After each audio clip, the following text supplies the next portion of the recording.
Hey, in case you missed one of our great Directors Network meetings here recently, Bo Tobin came out with Mason County School District, talked to us about our high school internship opportunities. So, watch this clip. You'll have lots to learn. As far as internships goes, any work-based learning opportunity, but what I do is I coordinate the work-based learning for the district. We are really trying to push the work-based learning, job shadows, internships, apprenticeships, anything we can. We have a built-in program at the Career Center. How many students do you have in the? 45. 45. Beyond that, I'm going into classes, I'm speaking to classes about interest, career exploration, pathways. There is a lot of interest in early child care. There's certainly, we know there's a need in the Valley, so workforce development, it all goes together hand in hand. That we'd like to develop more of a talent pipeline and working with everybody in the Valley. Internship-wise, what we can do, we just had one that was pretty funny. It was a job shadow that was set up. Darcy Weir from the Chamber of Commerce helps us out. She's great, and so I try to be a conduit and feed her student interest request as far as job shadows or internships or apprenticeships. She reaches out to businesses, hey, what do you got for us? Job shadow with Kurt turned into an internship because this individual was very ambitious and showed up an extra couple times.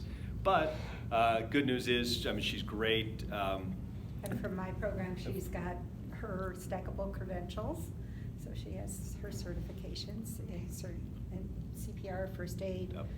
all of those kinds of things. So she's coming into it with experience, with knowledge, going to get herself credit out of the deal for every 60 hours our interns do. As far as school goes, we can give them 0.5 elective credits. So that's an extra incentive. You need to knock out some elective credits, there it is. We like internships to hopefully go 120, just because that makes sense to earn a whole credit, and 120 hours over a semester is usually pretty workable. It's about the right time frame. If it goes longer, fantastic. If it turns into paid employment, fantastic. All of the stuff that could come of a work-based learning opportunity. So most of all, we like it to be structured. We have the workers' comp form. Simple. Keep it simple as far as paperwork, but let's make sure everybody's covered. So the district covers any unpaid work experience through workers' comp. We have time logs are easy. You guys use your own, I'm sure, of course, but we have ours too for documentation for purposes of the student. We have these templates you see. This is just one. I have a whole bunch of editable templates, but I just did one with KREX for a couple interns, and we would sit down, we'd talk together about, hey, what are the outcomes, what are the goals, what are the objectives, and type it up and sign off on that, and it really becomes a nice simple blueprint for the internship. So evaluation process, I've got checklists. I can share whatever you want me to share with you. You can use your own evaluation methods, but they're elective credit-wise. They're not getting a grade out of the deal, but we want to see, progress. We want to know what's going on as far as performance on the job, and so I have some, straightforward essential skills, soft skills, and hard skill checklist kind of evaluation forms. Once again, we can come up with something that works for everybody.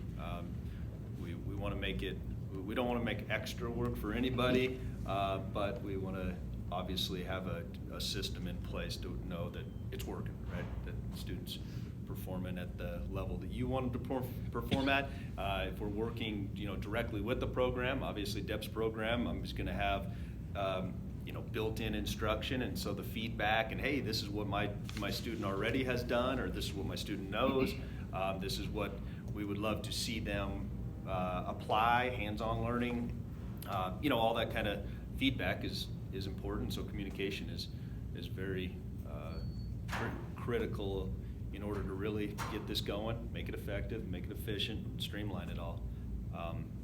We would love nothing more than to see every one of the students in Deb's program become an intern. And then beyond that, we know that because of the giant need, I can go into schools and I can find more folks that are probably going to benefit and be willing to take on an internship. But really has to come from, it's a lot easier to make this happen and to sell it to students in programs when we're all communicating and working together on it. So, any questions on? Let me hit you with a couple things. We talked the other day, had a really good conversation, but we talked about beyond the box. As child care centers, we think of a teacher's aide as an intern. These are the typical interns we would see coming out of Neil's program at the Career Center. But beyond that, Yes. what other kind of interns, and we talked about a few categories, could we be thinking of for our centers? Absolutely, and I mean, you guys would know very well, but we did talk about office skills, office administrative assistant kind of duties. We have students that are interested in those kinds of roles and in that capacity. Once again, they could benefit from an experience getting into the community and in with the business. Right now, feedback from all businesses in the Valley is essentially, students don't quite understand how to be a professional, working environments, understanding how to show up on time all the time, communicate, written expression, emails, everybody texts nowadays, and so students need to learn, and the best way to learn is obviously on the job training. We can't pay, I know there are some workforce programs that have some of that kind of funding, but certainly we can provide individuals that have the passion and have the interest, and other areas might be maintenance, for example. Landscaping could be part of that, but I mean, there's a lot of work to be done around y'all's place of operations, and so we can get creative. Culinary, dietary aid, culinary. We have the culinary program at the Career Center. We had a individual. I also do the CareerWise, the apprenticeship piece, which is a 3-year apprenticeship, a bigger kind of blueprint, working with the nonprofit with CareerWise from Denver.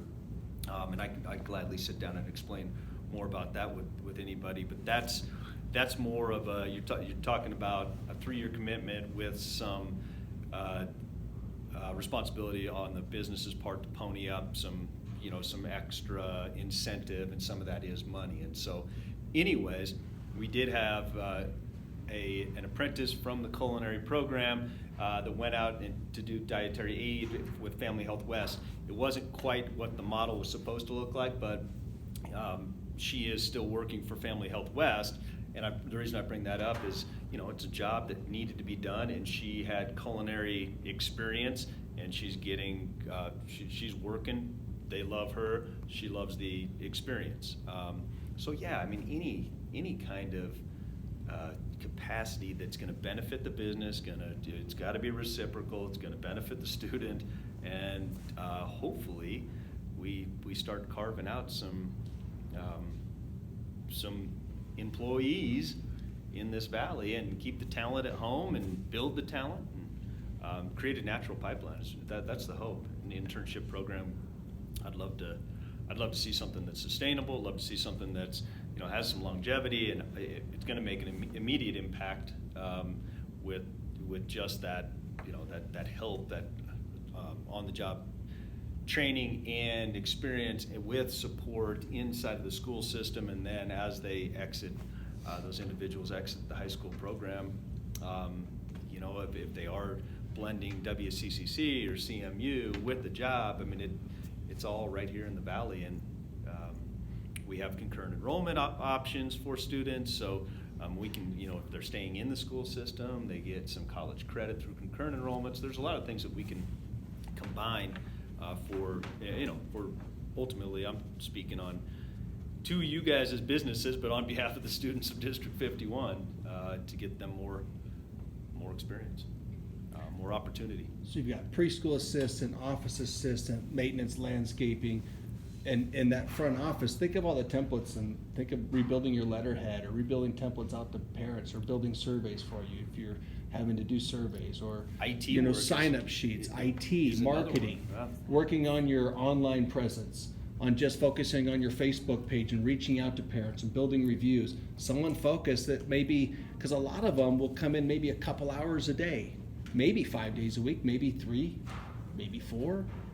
And working with schedules, it's my job to work with their school counselors, work with the school, administration, whoever it might be, to say, hey, this is going on. We're going to fit it inside of a student schedule. How do we make it work so that there's not a burden on anybody? Once again, a student's feeling successful. Most of the time, it's not that hard to get something like that set up and really blend school with work, keep students on track for graduation, and all of a sudden, you know them, they know the business, and they get out of high school, and you got yourself somebody. So, Somebody ready. what about like background checks? Who does those if you would do like an intern? Background check would come through the business.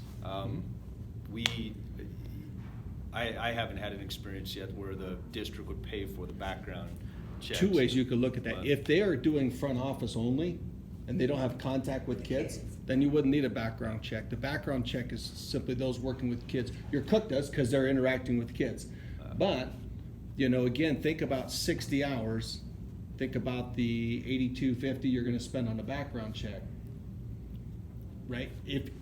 And again, we talked too about maybe it's a front office person. All of a sudden, they're like, I kind of like this childcare thing, right? Let them use some of their hours to get through the training, so you could have them step in as an aid, so someone could use a bathroom or something like that. That background check is going to come on us. Come on, yeah. And the more versatile they are, obviously, Absolutely. Yeah. you're going to get the best read possible on the. So something that The individual. I was thinking with the students from my center, I've checked with licensing, and if they have 14 hours, then if they move to another center, they don't need a background check because they're still considered a volunteer. So 14 hours at your center, Right, 14 hours at your center. So if we had some students who were just rotating, that might work also. And then you don't have to have that background check done. It just takes coordination, which I've done a lot of that. So I'm willing to do that to get my students out of my classroom and into your centers. We just got to keep them at that volunteer level. Yes. Yeah, That's got it. 14 hours though. Yeah, a week. I mean, No, 14 consecutive. consecutive days it would be. Yeah, we'll have to triple check that. I have a question for you. You Yes. said an internship is 3 years? So when Apprenticeship. apprenticeship, Yeah, I yeah. heard that wrong. Yeah, Okay, no worries. so it starts with the internship and then could possibly go to an apprenticeship, which is a 3-year thing? Is that what you're saying? I just brought that up I was using an example of a current Okay. student, but that's a different program. It's something that the career-wise, the nonprofit organization, you can look up, check out their Okay. website.